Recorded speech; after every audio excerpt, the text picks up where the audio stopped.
نہیں پاگل خانہ نہیں ہے، نہیں پاگل یہ سارے بچے ہیں، یہ سارے بچے ہیں، پاگل خانہ نہیں ہے، یہ سب کے چھوڑے ہوئے بچے ہیں۔ اچھا ہم آپ کو پاگل نظر آتے ہیں، آپ ان سب کی دادی ہو گئی ہوگی تو آپ ہماری ماں ہو، اچھا کوئی ٹینشن نہ لو۔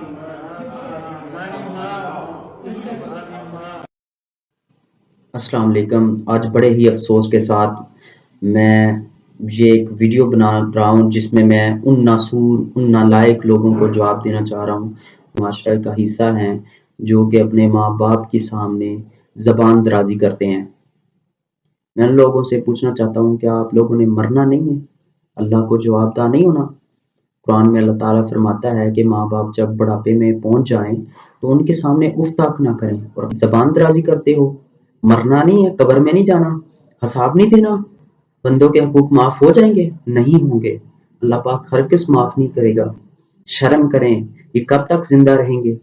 یہ بزرگ ہیں ہمارے، ان کا احترام کرنا ہم پہ لازم ہے، ہماری شریعت میں ہے، اور ہمارا جو اخلاقیات ہے اس میں ہے کہ ان کا احترام کریں، اف تاک نہ کہیں۔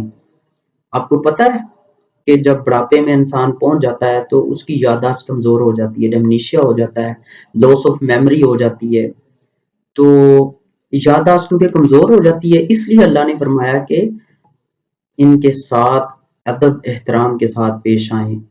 اگر ان سے کوئی بھول ہو جاتی ہے تو ہرگز ان کے اوپر سختی نہ کریں۔ آپ کون ہوتے ہیں؟ ساری زندگی آپ کو پالا، بڑا کیا، آپ کو ایک مکمل انسان بنایا، محنت کا جواب دے رہے ہو، شرم نہیں آتی ماں باپ کو ذلیل کرتے ہوئے؟ تو یہ کچھ باتیں تھی جو کہ ان ناسور لوگوں کے لیے تھی، لیکن ان کو میں جواب دے رہا ہوں۔ میں نے کچھ ایسے لوگ دیکھے ہیں جن کی میں نے یہ ایکٹیویٹی دیکھی ہے کہ وہ اپنے ماں باپ کے سامنے بدتمیزی سے پیش آ رہے ہیں۔